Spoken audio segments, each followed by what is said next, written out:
Welcome everyone to Gotham City Central. As always, I'm Subject. We have the Boy Wonder Robert and That's right. Torgain. What?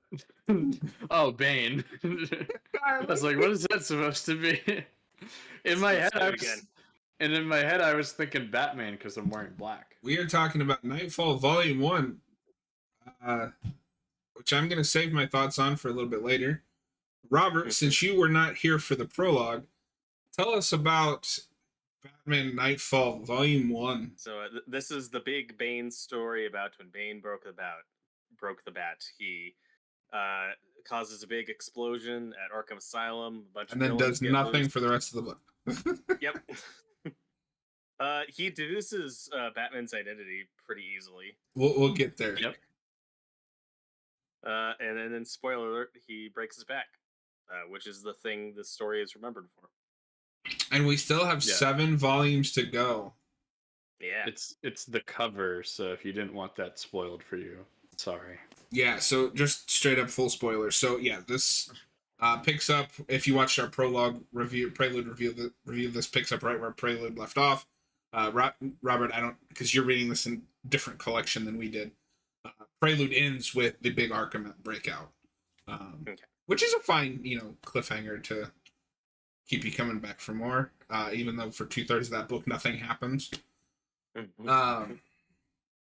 And now we have a worn down Batman who is chasing after all of these criminals, and Bane watches TV for how many issues is this? I don't know. For like 200 12. pages. Yeah. I think it's 11 issues. So, Robert, did this play better for you having not read the Prelude stuff where it's just like we jump into a tired Batman, the criminals have escaped, go. Did that play good for you? I think it did. This reads pretty fast. There are a couple weird things missing for context.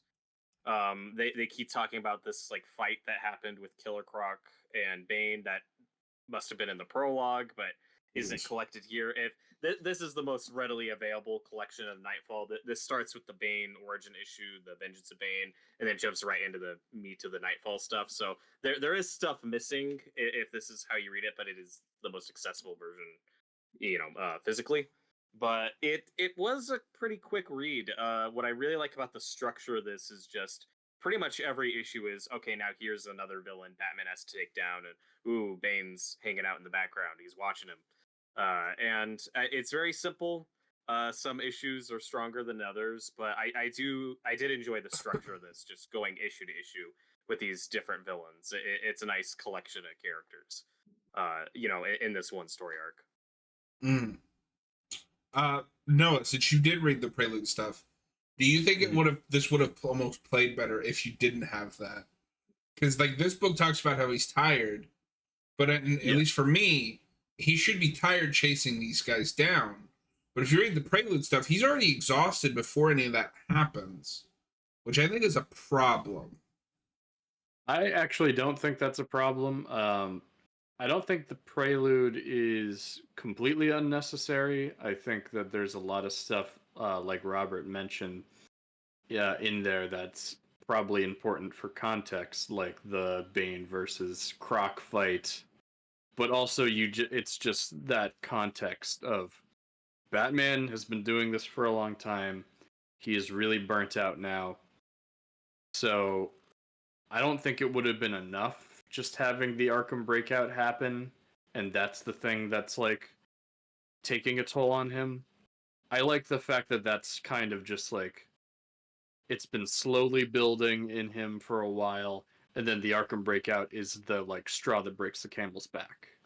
But don't you find it a little too convenient that Bane just so happens to pick the time that Batman is starting to burn out to start all of this? Wouldn't it have made more sense if everything that happened to him was Bane's plot? No, it is definitely convenient, and perhaps that could have been planned out a little bit better. But overall, I still think the prelude is somewhat important. I think, like we talked about in the review, there's stuff in that you could have cut out and maybe maybe there's a better collection you could have made that's like a combination of the stuff from that collection and this collection. I would have cut out the kid general stuff. John, I don't even know if you remember any of that. I remember the kid general. I don't remember anything else. Yeah, yeah. But I do think there's still some issues in there that are important. Also, if someone's reading this for the first time, they might be lost on who Azrael is and why he's here. Yeah, because he is just kind of like, oh, here's Azrael, and but he's also barely in this. Yeah, but that's also a problem with the prelude because when we talked about in that review, there's this story, Sword of Azrael, that introduces him, and maybe we should have talked about it for this, but I don't know. I think it still does an okay job of introducing him, but I don't know if anyone were to start with this, if they would be lost on like who this person is or anything like that. Yeah, because I mean, he does become, as anyone who knows anything about Knightfall knows, he's going to become very important. Right. So yeah, we'll definitely get into more of the meat of it, but I just want to say up front, I have serious just character issues with this, or like plotting issues. It all just feels really forced. Like Batman has to do this, this, and this because we need to get to the plot point where he's, beaten because we know we're writing Bruce Wayne out for some reason. I don't know. DC apparently in the 90s like, yeah, we're just gonna get rid of Batman and Superman. And I don't even know what the hell Superman. And I don't even know what Wonder Woman was doing at this time. I don't know what specifically, but I think they did do something like this with Wonder Woman. Yeah, I think there was another Wonder Woman who took over that mantle. That may have been in the late 90s. I'm not sure. My understanding, though, is that this story happens completely separate from the Superman stuff because DC's kind of a mess and people aren't talking to each other. And how this story starts is apparently one of the writers had this idea, this pitch for, okay, I want to do like this mini story arc where Batman is taken off the board and replaced with a new Batman who becomes a murderer, and I want to show how bad that is. And a kind of a commentary on not image characters, but just characters like in Marvel and other places that were really popular at the time.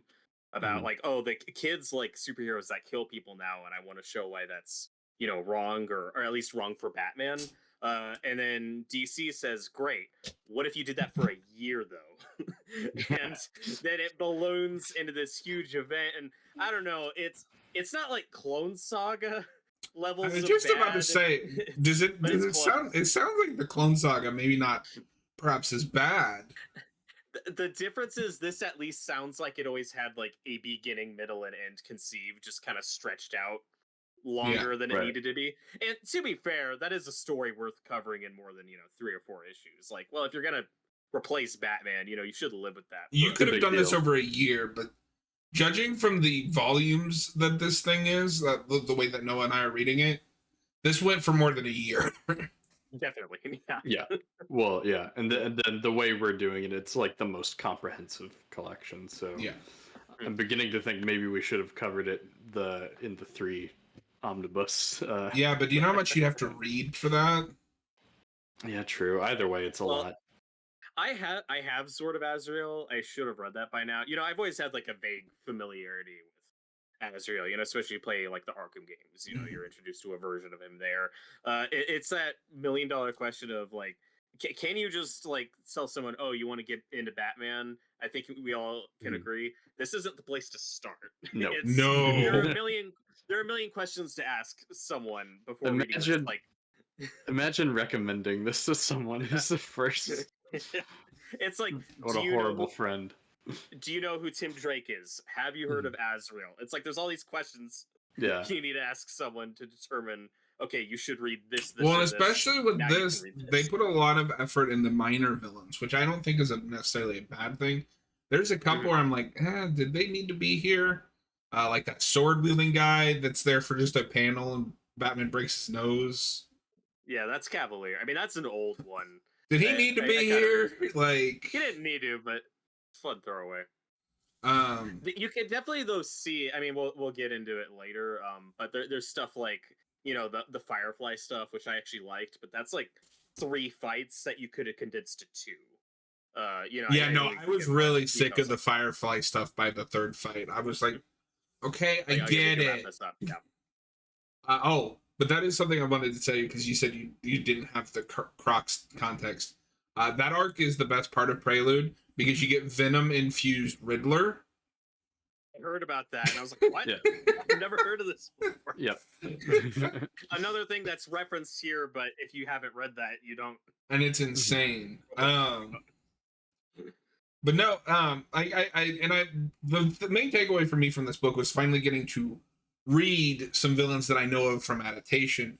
Ventriloquist, Zaz, although this Zaz design is not my favorite. And things like that, finally getting to see them in the material. Also, like, why was the Ventriloquist like the last man standing? He never gets arrested. I think we got to keep reading. I don't know why that subplot goes on as long as we gotta see. No, that's my thing. Is it never ends? It just keeps going. Like, there's a dangling plot thread at the end of this book that he still has a hostage somewhere. I mean, we're not technically at the end of Knightfall yet. We should clarify. We are only scratched the surface. But I would think you'd want to wrap all of that stuff up before he gets you get to this. Yeah, to this new. You're gonna do a new Batman because I know you're not gonna kill any of like the main players. No. Yeah. Although, when was the last time Ventriloquist was in a new comic? I don't follow current, so I have no idea. Maybe he does die here. I don't know. But we start with a Mad Hatter issue. We do. Yes. Do we want to go like just issue by issue? I don't think we're gonna spend super long on each one. So I'm fine with doing it that way. I won't have a lot to say about certain things, but I think that's how we did the first review anyway. So we should continue in that format. What did you guys think of the Mad Hatter issue? I'm struggling to remember what happened. I thought it was fun. Yeah, it was just nice to see him. Yeah, it's nice to see. I just liked seeing a lot of the villains that they picked for this, like Mad Hatter and Scarface, and then Zaz later. Hey! Scarface isn't in this book, okay? They're looking for Scarface. Sacco, and then the weird duck. That might be my favorite image in this entire book is a duck puppet with a gun holding a lawyer hostage. Yeah. But the first issue here, and then a few other issues in.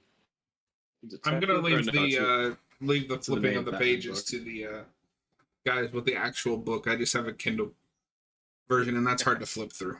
Yeah. The art in a few of these is done by Norm Breyfogle, and I think it's some of my favorite in this collection.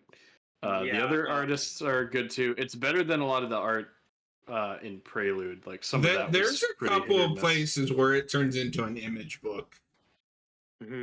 Yeah. Jim Balint is one of them. That's not a name I'm familiar with. He does 1 or 2 of these. Jim Aparo does some, and that's a classic. Jim Aparo ones are good. Yeah, Aparo and Breyfogle though, classic stuff. My main takeaway from the Mad Hatter issue was just less Mad Hatter stuff and more some of these other side characters are setting up. You get, the mayor who doesn't like Batman. He's gonna have an arc. Yeah. Over the course of this, who's giving Gordon a hard time. And then, how did you guys feel about Dr. Simpson Flanders?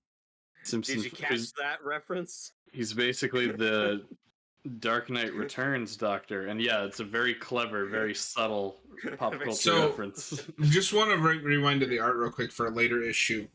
What the fuck is going on here? It's not gonna. I can't see it. We can tell me. Hold on. Issue?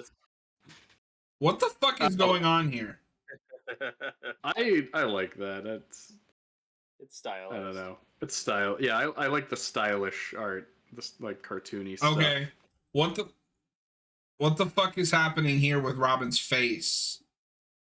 I don't know. He's That getting evil. is that from the Killer Croc issue? I think so. It's when he confronts Bird.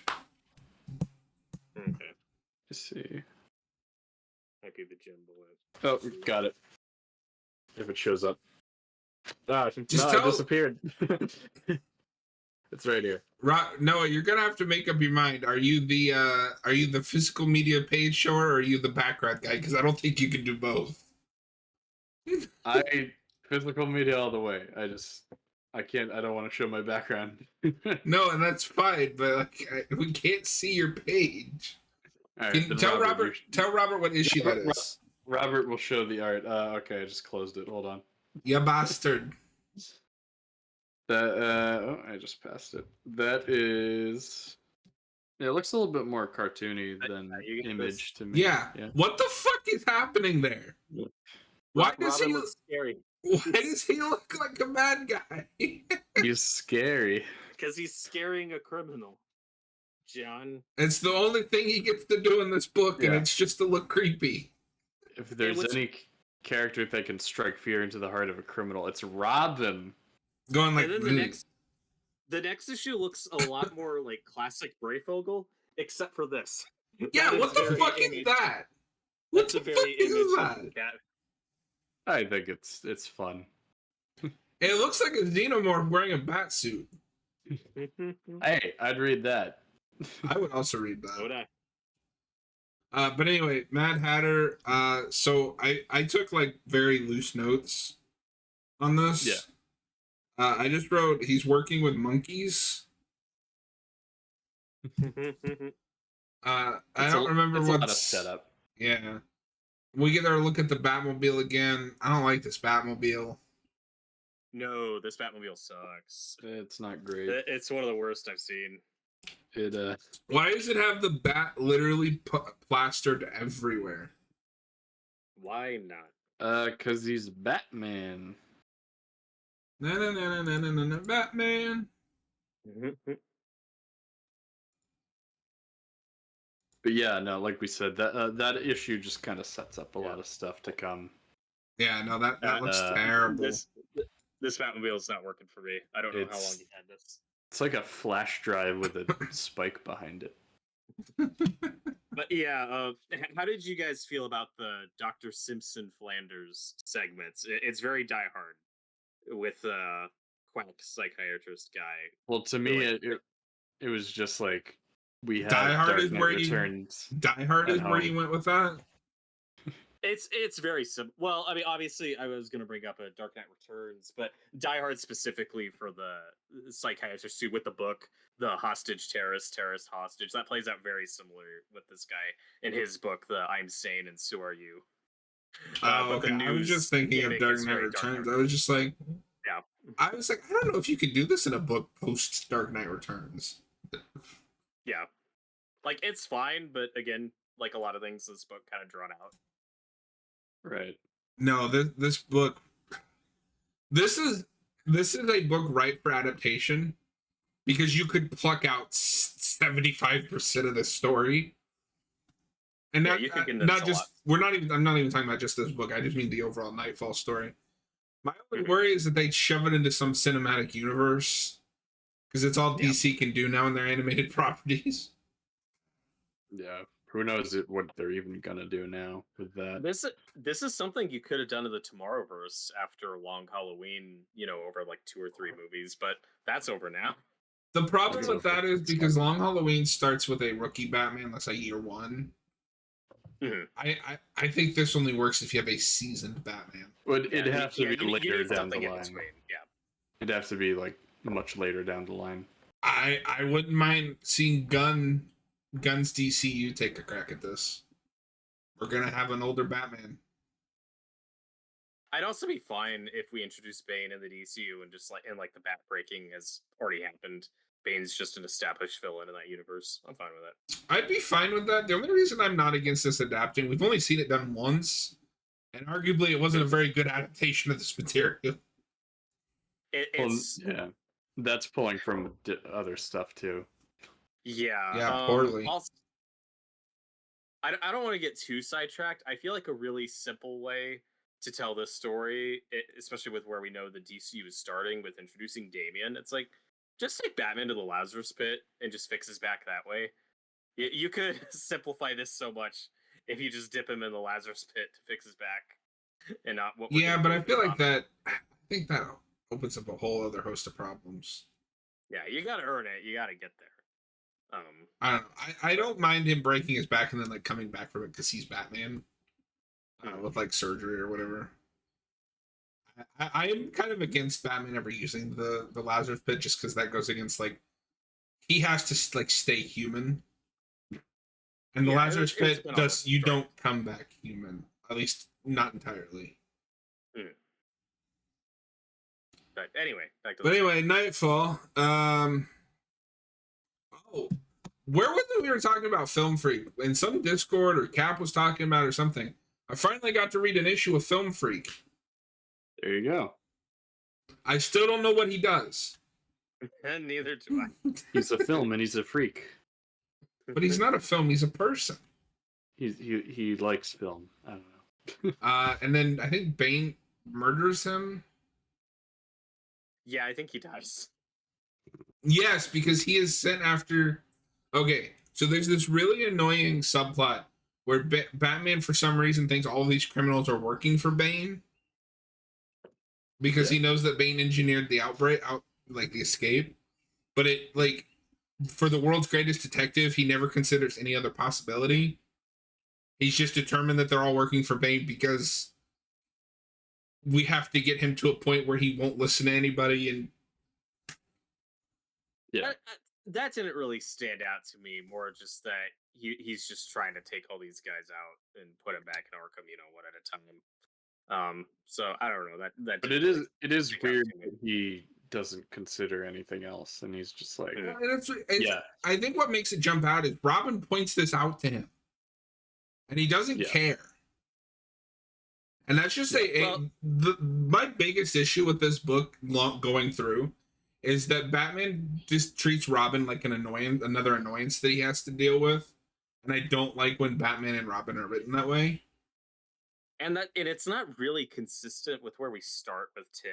If you read Lonely Place of Dying, Batman's very resistant to having a new Robin, but then he's won over, and then Robin's had his own miniseries, and like. No, Tim and Batman are like working together real well right before this, so it's a little jarring when you get here when suddenly Batman's like, "No, get out of my way." It just feels like they're doing that to justify him being so run down at the end of the book, and it's even more annoying. I don't know if you guys had this, but I'm this just popped into my head. And I'm thinking about it. I guess we are just going to kind of go all over the place. Sorry, folks, but whatever. Mm-hmm. We finally give Robin a bone. We're going to send him after the Riddler. And then he screws that up. But then not really. Because the bomb's never there. Well, no, but you remember he does it, and then Harvey Bullock is like chewing him out that he could have set off the bomb. But then you find out the bomb wasn't really a bomb. But then when Robin calls back to that, he acts like he messed up and hopes Bruce doesn't find out about it. Okay. We give him one thing to do, and then we act like he failed. Why does this book hate Robin? And where's Oracle? Why is it Tim called Dick? That's a good question. That's a great question. Is the one of many Batman events where a lot of this would be easier if you would just call Superman or any other hero. See, I'm fine with him not calling other heroes just because he doesn't want to. Like, I believe that Batman is prideful enough not to say, oh, hit the Superman button for help. Because then why doesn't he do that every time? Right, but other superheroes would definitely hear about this. Like this mass breakout at Arkham is something someone somewhere would hear about. It's just weird that Dick and Barbara aren't involved at all. But the big one. I have always liked the idea that like even amongst the heroes, Gotham is off limits. Sure. That is Batman's territory, and he doesn't play well with others. However, I do question, there's a breakout in Arkham. Where's the rest of his sidekicks? Right. Apparently Dick doesn't give a shit. I don't know. Barbara's Oracle at this point, right?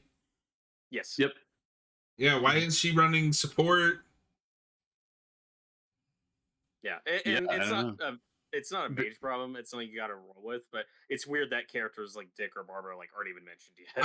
I think my problem with this yeah, is it's a snowball effect, right? Like I'm noticing all of these things, and I know I can see it on the page. Like it's just there, not there, because they feel like they have to force Batman to this destination. Where I think if you just have him act like Batman, you can still get to that endpoint organically. Mm-hmm. right. And but that would also, they could address what you said. What if like Barbara calls in, Dinah or um I don't know, Oliver, or whoever she has connections with at the time. Is Dick Grayson still Starfire? I don't know. He might be still with the Titans at this point, but he hasn't been mentioned yet. No, this book acts like he doesn't exist, which is Yep, weird so because far. he's in the Prelude, isn't he? I don't think he is actually. I don't think Nightwing's in there at all.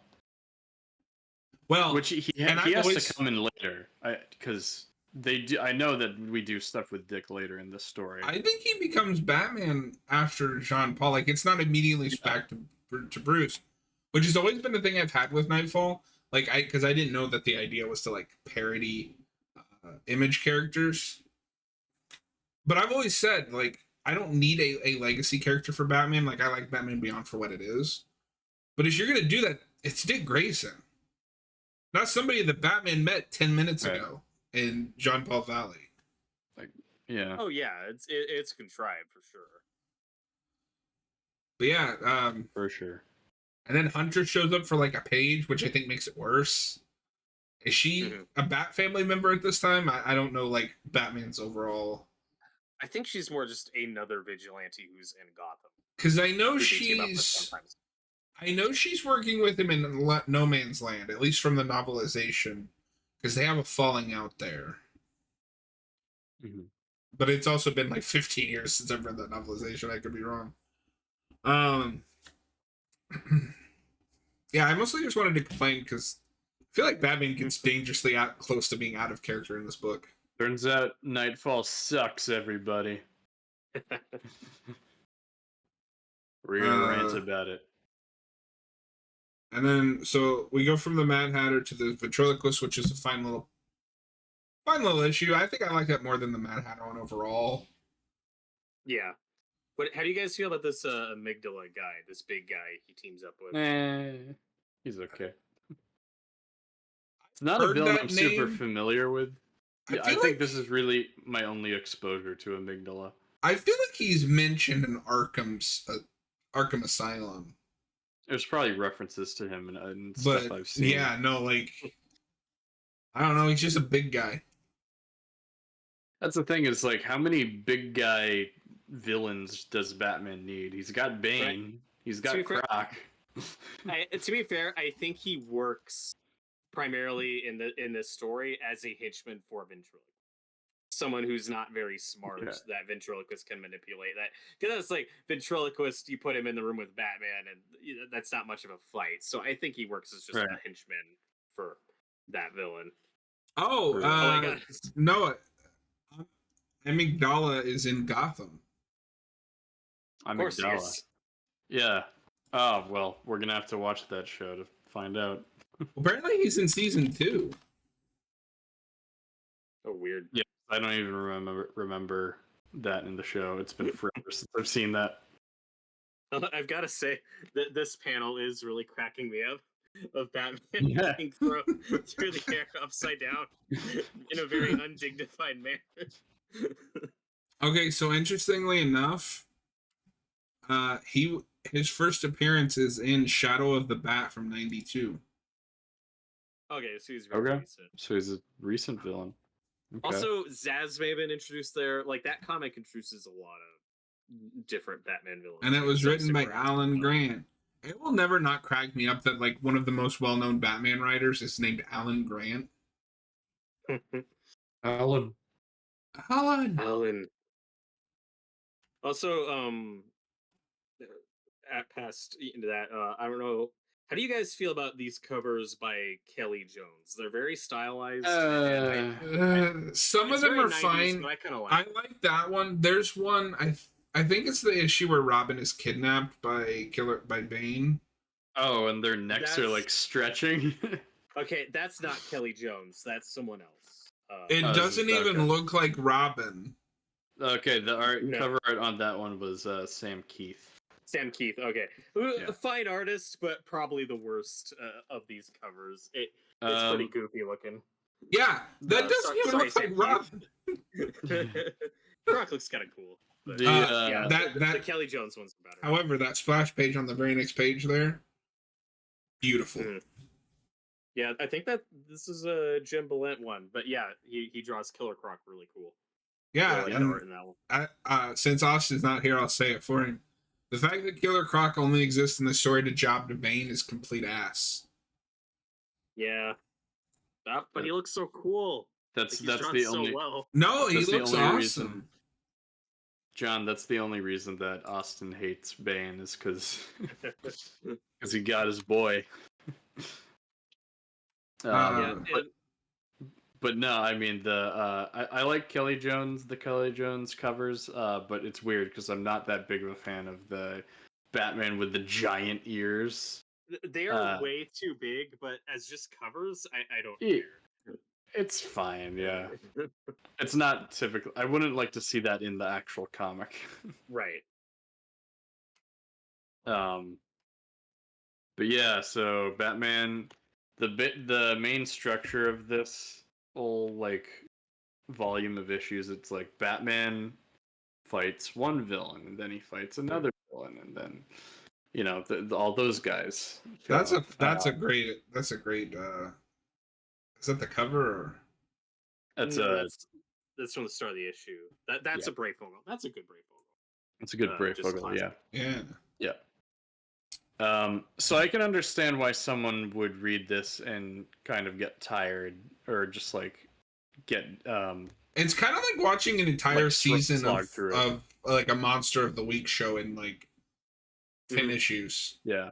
It does make me kind of sad, because we're talking about how you can make this a movie and gut a lot. It also does make me sad that we've never done a Batman cartoon where we haven't just done the Knightfall season and had all these villains episode to episode, because it's very translatable to that.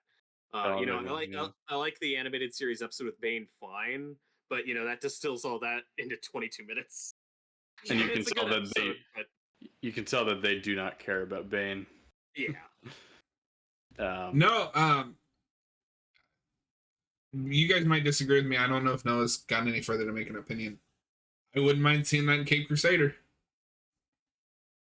It's not what I want for season 2. But No, like maybe season like 3 or 4. Yeah, yeah. Bane should be like an end game villain. Gotta get some notches under Batman's It's interesting because Bane is not a character I would immediately go to for what that show's doing, but we'll see when I watch the rest of it. Yeah. It's already set up a lot of villains. See, I don't agree. This Bane reminds me a lot of like 7.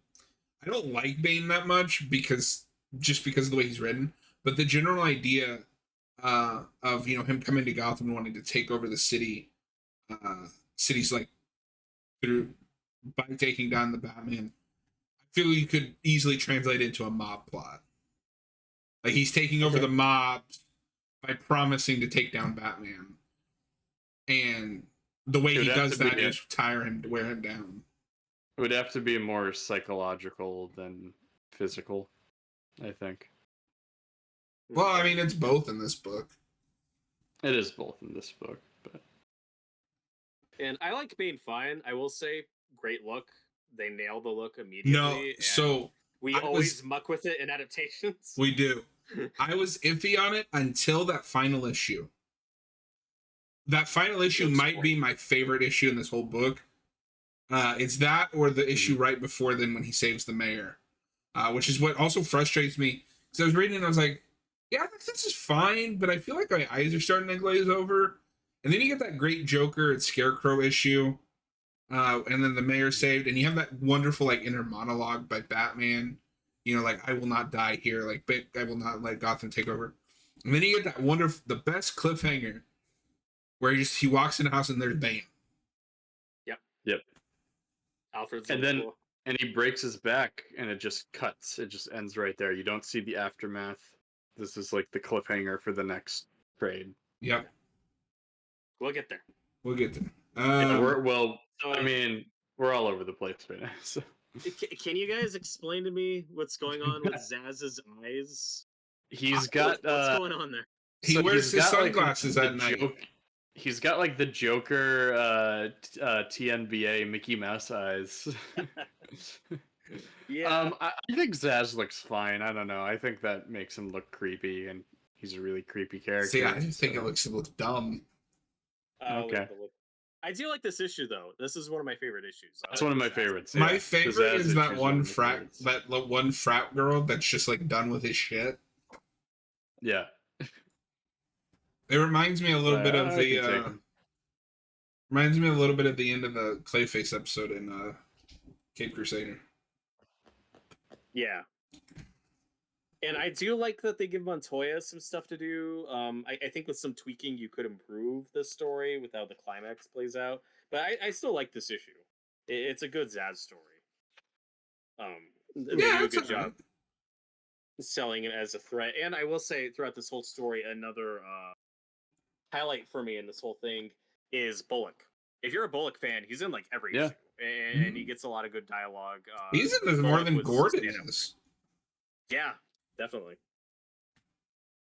Now, wasn't there like a subplot in the prelude about Gordon almost getting killed or something? Wasn't there some more stuff? Yeah, there's like an assassin sent after him. Yeah, there is an assassin sent after him. There's like 2 assassins. And there's it's like all the metal guy. So the big thing that book sets up is that Gordon's second wife doesn't like Batman, which I'd never heard before.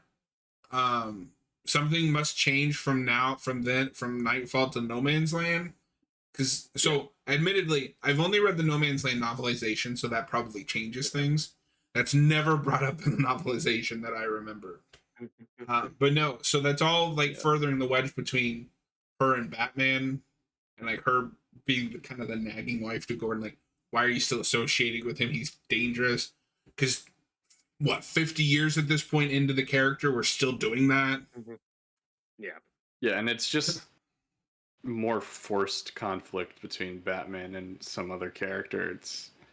I don't know what it serves to the main plot of Bane and all that. It just feels really unnecessary. Yeah, it comes up like one time in the story, and it doesn't add much. There's more context to it in Prelude, but it's just like it just feels like it's more of the same in this. So it's not like you're missing much. Yeah. Yeah, the mayor stuff feels a little bit more justified because he has an actual arc here. Mm-hmm. No, and I like him at the end. Like, he's a legitimate like survivor. You know, he's not just like a guy in distress. Yeah, and he's like, "Oh my God, Batman saved me. I was wrong. Batman's great. I really hope I can thank him tomorrow and he doesn't get his back broken." It picks a really bad time to get on the Batman train. Yep. Just as Batman's about to go out of style. Do you guys have a favorite villain or favorite issue that Batman goes up against in this story? For me, it's probably the Joker and Scarecrow. Yeah, and I mean they team up early. They're kind of in the background they're in a few issues, but yeah, that last one's real good. I do like Killer Croc for what we get to see of him. Yeah, the ventriloquist stuff is fun, but it's more of a side subplot. We don't see Batman interact with him a lot, and like we said, it's not wrapped up here. And I did like the Firefly stuff. Again, it's just dragged out too long, but there's some good stuff with that could have been a place where you give that to Robin. Well, and Firefly and Ventriloquist are cases of those are villains that I typically like, and I like really enjoy and stuff. But I think they maybe have some of the weakest stuff to do here. But Yeah, I'd say Scarecrow and Joker are probably my favorites. They have really good chemistry together. It's not a team up I see often in things, but they really work well together. I don't know. I don't know what it was, but I just had a moment where I laughed really hard at the image of Joker eating a donut. I don't think I've ever seen him actually eat food. No, I mean, it just looks weird with him in this because he's got that permanent smile. And this is very, you can tell 89 has happened at this point because he's very 89 inspired with like the wardrobe. I think that happens like just before. I think it's the reverse of that. I think 89, the costume is very formed by like the recent stuff. Like Killing Joke is before 89, and he's got the fedora and trench coat in that. But yeah, they're definitely keeping that look going. I like you said, I like ventriloquist stuff, and you just get these really weird moments with these other puppets. Yeah, like a duck is holding a man hostage. No, that stuff's awesome. It's just goofy. Noah, how did you feel about our Chief O'Hara cameo? Oh, I love it. Did you catch that? Yeah, that was great. Is that who that is? I'm your man. But yeah, then I'd say maybe the other one gunning for my top spot for favorite is Zaz, because that issue is just a good one. Great. Yeah. And I really like how you get these different personalities with some of the girls. Like one of them thinks she's gonna die and she's like freaking out, and the other, like John said, was saying like, "Come on, let's take him, let's fight him." Yeah. Come on. And the others are like, some of these ladies suck because they're like, not because she gets taken out trying to fight him, but then Montoya shows up and it's fine. Yeah, that's a good issue. I love that first moment when she brings up, "Oh, yeah, we can take him," and then everyone's just like, "No." It's a good moment. But part of the Firefly subplot I did like, though, like you said, was Robin, Tim Drake doing some investigating, trying to figure out these other locations he might go to. How'd you guys feel about this weird scene with this nun? Yeah, what was with that? I didn't get it. Is this Freddy's mom from Nightmare on Elm Street 3? That's my only guess. I wonder if that comes back. Like, I have no She's idea. also faceless for the whole scene? Yeah. Like I would hope it. Creepy. She disappears. Well, I would hope it comes back. It does feel like they're setting something up there, so I would hope it comes back. But yeah. So, do we want to talk about Bane figuring out who Batman is? Because I think it's real dumb. You do? Okay. Go for it. They kind of glaze over it. Okay, so they're staking out this party. It's during the big Poison Ivy issue, so we can also talk about Poison Ivy. So I wasn't entirely sure what her plan was, but we'll get there. And he sees Bruce Wayne, and he goes, "I have studied the Bat. That man is the Bat." That is John Blake levels of bad writing. It is the same thing as that. I know that face. I know that's bad. I was just like, yeah, that's what we did. It's funny because Bane is often, for a lot of fans, like this awesome character because he's smart. He figures out Batman's identity and everything. Like, and the adaptations never get that right. And when you finally read it, it's so easy. Like, it just happens. It's like, oh, he just knows who Batman is now. Yeah, like it's very underwritten. It's a shame because they build him up to be such a smart and cunning character, and then they do something as easy as that, and it's a little disappointing. I will break you. Well, and also a critique of the story is that it doesn't really make Bane all that powerful or threatening when his whole plan is to let out all these villains to wear out Batman, so Bane can then take him out when it's super easy. I actually like that for the character and for the narrative. I think that shows his brain. He's not just brawn, he's brains. Because to my knowledge, nobody has ever tried this before. Mm-hmm. And I like the plan aspect, and does it solidify Bane as like the toughest opponent Batman has ever fought? Like, not really, but I think it works for the character. I think my only problem is we kind of dumb Batman down to make this whole thing work. Mhm. He just mindlessly chases after them without thinking, I wonder if there's something at larger play it here. Well, it's again, to be fair, all these villains are running loose. Like he's trying to catch them as quickly as possible. But like, you know, you can't forget it, and I think that's what the writers forget. Is he's also a detective. yeah, you don't get a lot of detective work here. He should be trying to catch them, but I think it would be more in character for him to stop for a minute and go, what could have caused this? Yes, they're causing trouble, but the bigger threat is whatever set them free. But he never does that. He just runs around like a dog chasing cars, and then falls face first into the trap. But we gotta have the Knightfall, so. Yeah. Awesome story name too, by the way. Knightfall. It's great. Yep. Yeah. Where's Knightfall 2, DC? We don't need it. Marvel did Civil War 2. I want enough already. I want Knightfall 2. Isn't that what Tom King's run is? Just read that. Yeah. But then this time, Batman will break his goddamn back. Yeah. Okay, so since we're on that issue, Poison Ivy breaks in the party with some guys that she took over.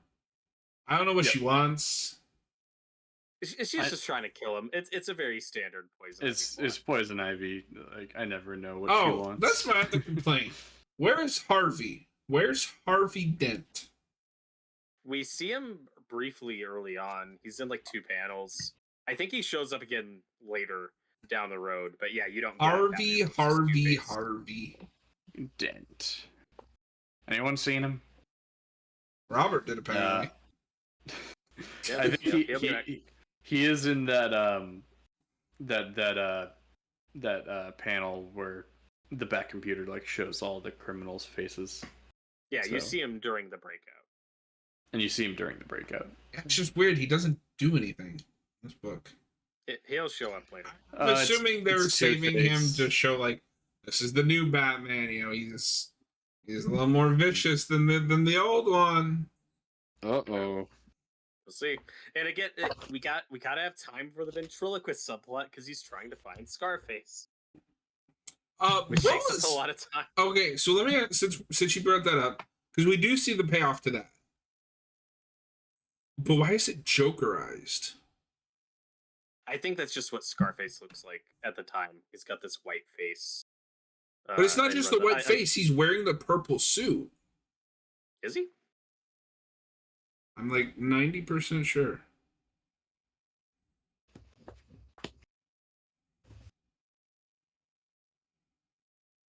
Before I get there, just because it's your favorite, it's Joker and Scarecrow having donuts. the least threatening Scarecrow I have ever seen in my life. It's adorable.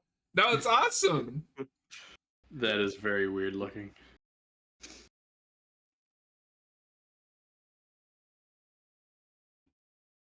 Oh yeah, you also get a brief cameo, I guess, from Cornelius Stirk, who's a villain I don't know a whole lot about, but he's really creepy looking.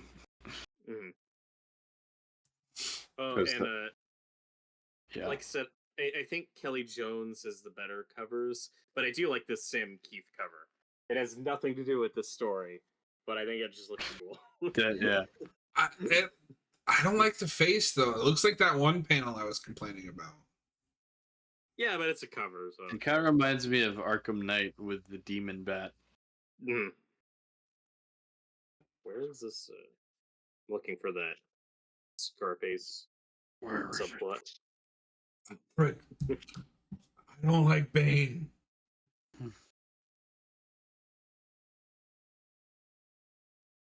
So interestingly enough,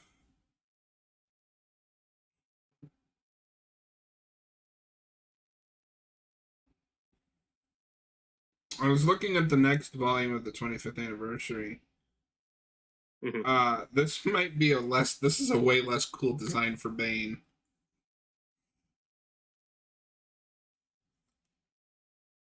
I know we're not there yet, but I was curious. We're Why leaving is all this his in. why is his head lumpy? Well, it's just the Kelly Jones. There's a big discrepancy between how Bane looks on the cover. Like, this isn't how he looks in the issue. Thank No. God. It's just artistic expression. Yeah. No, fuck you. I want to know why. No, because Bane looks really bad on that cover. Look at this poor bastard. Imagine getting shot in the face by a puppet of a cop, and that's how you die. And I mean, then, they made an entire Scarface. franchise. Yeah, see? Oh, okay, he's not. It looks blue. No, the suit is blue. It's the hat. My eye caught It's the hat. hat. Okay. Yeah, like I said, that's just how Scarface looks at the time for some That's reason. so weird. That's face. so, like, specific. While he's pulling up or looking at that, how did you feel about, like, the poison ivy thing? Because that was at the point, like, my eyes were glazed over. I was like, okay, can we move along? I thought it was fine. It's just a fine standard poison ivy story. One day we'll get a poison ivy story that actually makes her, like, interesting. I have yet to be proven wrong that she's good. It's called Batman and Robin. That's true. I do love her in that. Yeah. But I mean, even then, she gets outshined by Bane. Ironically enough, she doesn't get outshined by Bane. There's a couple episodes of animated series we ought to show you that do some weird body horror stuff. Oh yes, with her. Like, there's a couple good ones. I'm excited to get to that show. I know which one you're thinking of, Robert. Yeah. Yeah. Do you guys have anything else to talk about before we just focus on the final two issues? The Joker Scarecrow team up, and then the final showdown with Bane. Let's break Batman's goddamn back already. Okay. I did want to talk about the Riddler subplot. Okay. Yeah. I love this idea that Riddler has his henchman, and he has this ridiculously circuitous scheme set up. He's like, okay, I got these letters, gonna mail them to the police, and it's gonna be good. And then the police just don't have time to respond to them because they're busy with all this other stuff. So after a couple days, Riddler's goons turn on him because they're like, we're sick of waiting for your stupid puzzles to kick in. Let's just rob the place. Yeah. And they kick him out of the I like room. the idea that Riddler's henchmen get like sick of his shit and his shtick. I love that. No, I think it's great. Enough with the fucking riddles. We got shit to do. And there's a part of Riddler walking by himself where he's like, where did I go wrong? Like, did I get the address wrong? Like, how did no one see them? It's like, because they're busy. Yeah. No, that is a fun moment. Yeah. But then another more impressing matter, as we alluded to, is the mayor is kidnapped by Joker and Scarecrow, and that is much more important. Yes. And where Batman goes next. Yeah. I do think the Scarecrow and Riddler, Scarecrow and Joker stuff, it's the best ongoing thread in this series of issues. And it's got a pretty good climax at the end when Batman saves him, but then that leads right into the infamous breaking of the bat in the next issue. Mm-hmm. Well, and before we get there, though, we get to see Batman on fear toxin, and he's tripping out, remembering Jason's death. Yep. Yeah, I love that he gets put on that, and like Scarecrow thinks it's gonna, make him weaker, but it just pisses him the fuck off, and he starts bitch slapping them. He takes Scarecrow out in one hit. Yeah. So this is another spot where I think Batman's being a fucking moron. So we set it up. He goes crazy on fear toxin, beats them up, and then one of them pulls out a rocket launcher out of nowhere because why not? And blows up the roof. And they're like, "Well, Batman, you have to choose: save the mayor and stop the flood, or chase us." And I'm sitting there like, if only you had someone that works with you on a regular basis that could do the other one. Whichever one you pick could go do the other one. But no, he's sitting at home in the Batcave with Alfred. That's fair. But it's not a plot hole because he's here alone, and it's I like, didn't say it was a you're plot hole. I right. was just saying it's another like stupid decision that he makes in just this keep- book. Yeah. Just keep throwing Robin under the bus. I still love this fight though. How Batman just says Jason over and over again, and just almost kills Yeah. Joker. Like this beatdown is glorious. Like it I here, really my like this. problem is they do the exact same thing in the next couple of pages with one of Bane's henchmen, except it's Bane. Mhm. Somebody says, "Oh, Bane thinks you're like you run Gotham," and he just starts going, "Bane, Bane, Bane." Yeah, this is more effective. But I do like this flood sequence where he has to save the mayor, and the mayor's freaking out, so he just knocks him out with knockout gas, wraps him in his cape to give him a couple minutes of air, and has to swim underground and get out of the flood. I think the whole flood set piece is really cool. And that's why I kind of go into. I don't think you need the prelude stuff because the shit that he goes through in this is enough for me to believe that he is exhausted by the end. And there's still more criminals to go. But then you get that wonderful cliffhanger. He comes home. Alfred's unconscious. And Bane is in his kitchen. And he's then, like, I'm going to break you. And then the final issue is just their fight, really. Well, it's a pretty one-sided fight. Yeah. But I do like all the like flashbacks because for some reason Batman decides to remember everything that's happened over the course of this book. As he's getting the tar beat out of him. His life's flashing before him. It's very funny.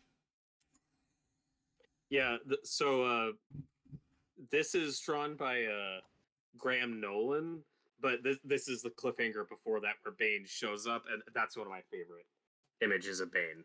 No, that's a great design. That's a great drawing of Bane. And then you get the cover of the very heightened... Where is his shirt? I don't know. And then, did he eat it? It ripped off. Yeah. And then Jim Aparo, again, consummate classic draws Batman the artist. Final issue. Fittingly so, because he's perfect for it. You also get this like cool montage where Batman like remembers all these other fights. I guess this is a flashback to when Riddler was on Venom. Yeah, that's Venom Riddler. There you go. Also, flashback to Black Mask and the False Face Society, which was also in the prelude.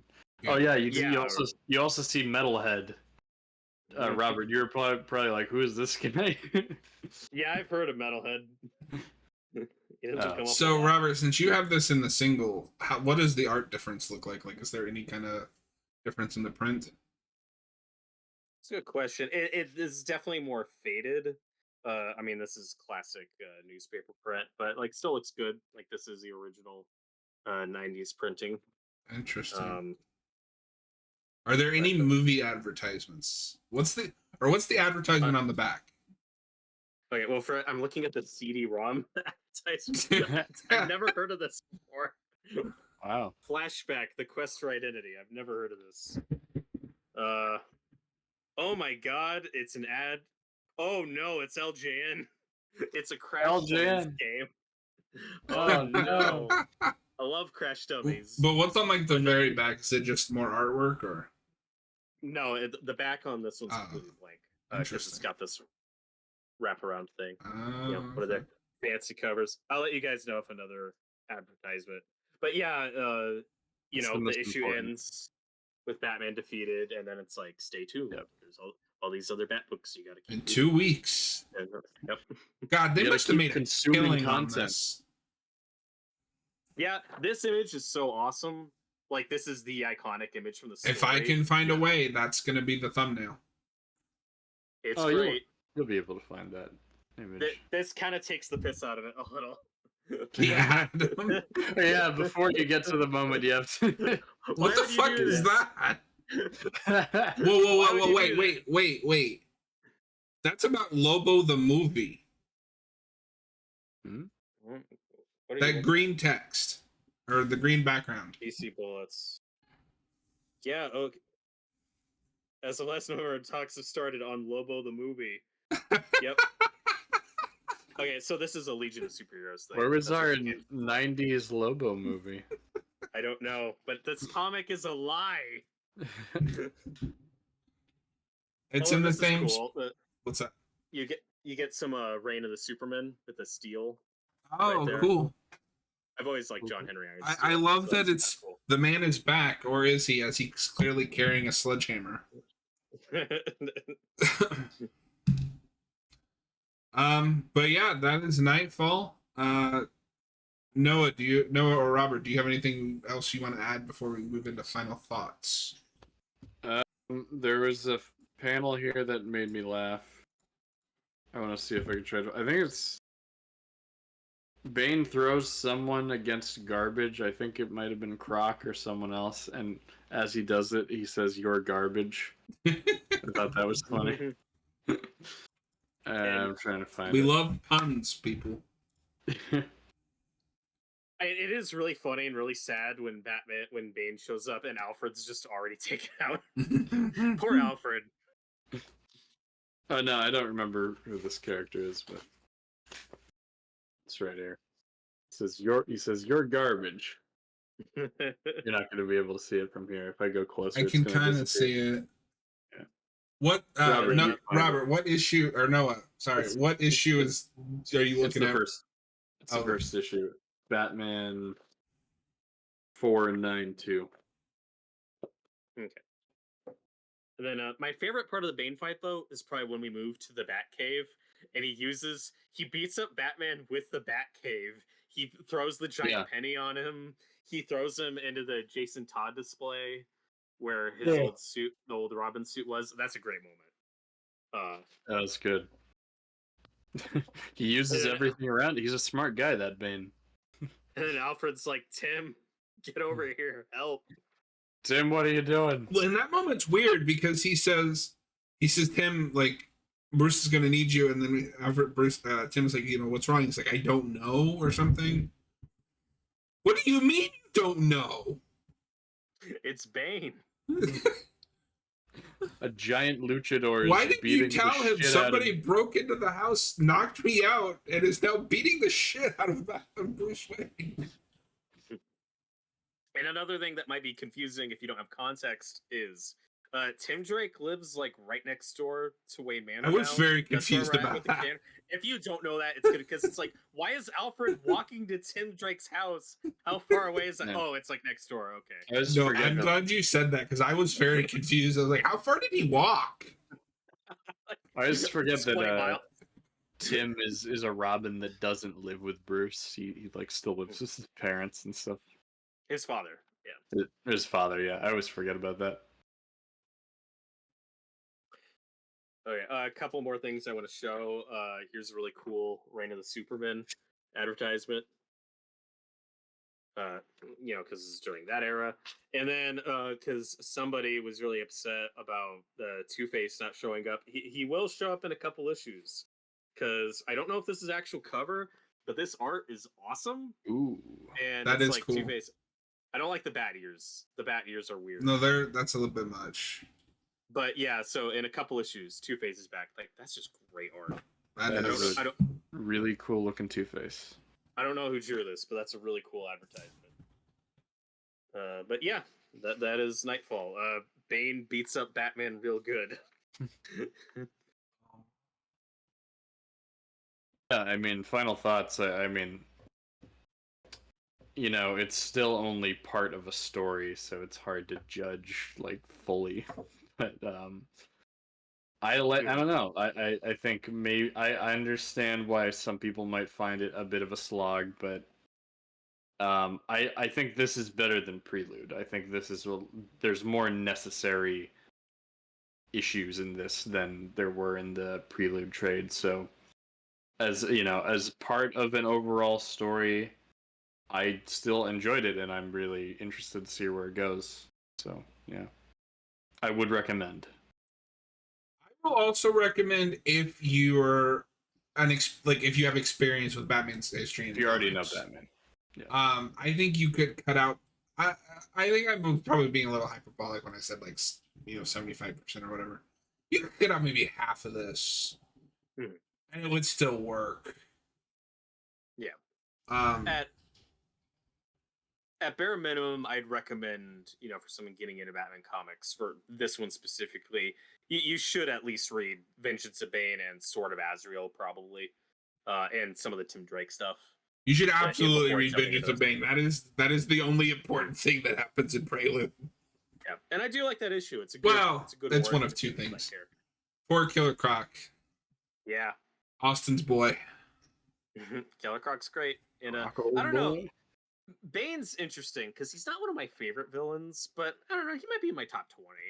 Like, I've always liked him fine. I like Bane. There's He just wouldn't not, be in my top 5, but I like there's him. just nowhere to go with him after this, except for Secret Six, I guess. Because He is very much like Doomsday, where they're a one-trick pony. And that's what always cracked me up was people, when BVS came out. People were like, oh, Death of Superman should be its own movie. I'm like, one important thing happens in that movie.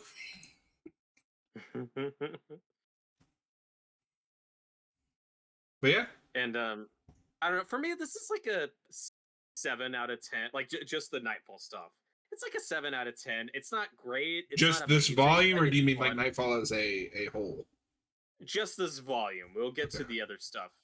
Have you read later, all this, or is this your... bits and pieces? I've skimmed through it, but I haven't sat down and... I have not sat down and read all this cover to cover. Yeah, and this is volume 1 of 3, so stay tuned. And we're on 2 of 9. 2 of 9. Yeah, and where's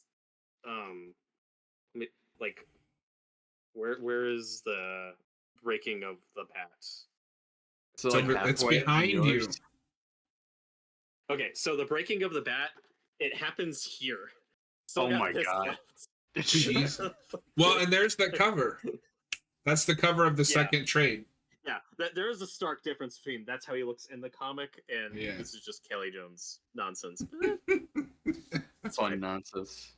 Yeah, but as far as just this volume goes, it's like, look, you get a lot of Batman villains, you get a lot of variety. Some issues are better than others, but I like the ventriloquist stuff. I like the some of the Firefly stuff's okay. I like the Joker and Scarecrow stuff a lot.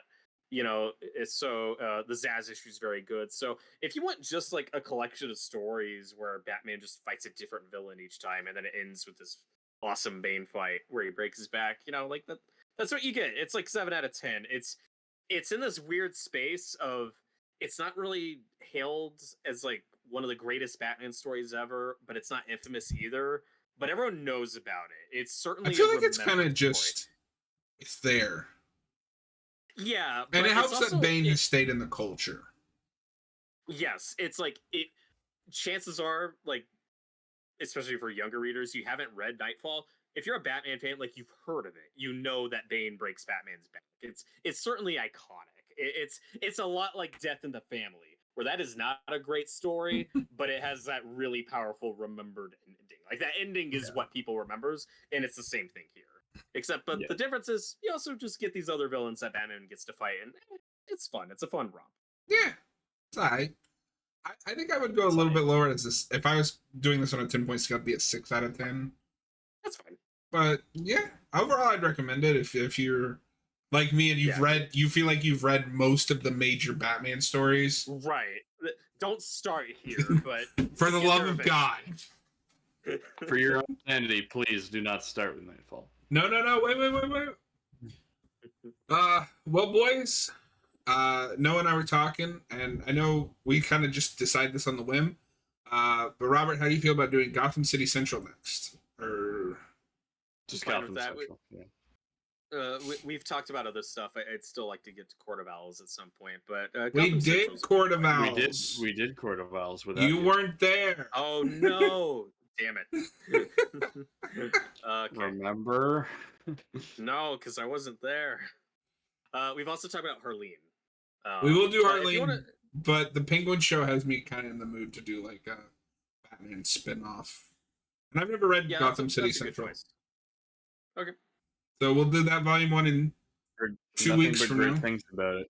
But yeah. Oh no, it'd be more like a month from now, because then we'll have 2 weeks. We'll have a commentary or another commentary. We do once a review a month. Leave me alone. Yeah. See you in a month for Gotham Central. Yep. As always, I'm Subject. We got Robert and Torgo. Have a good night, everybody. Good night.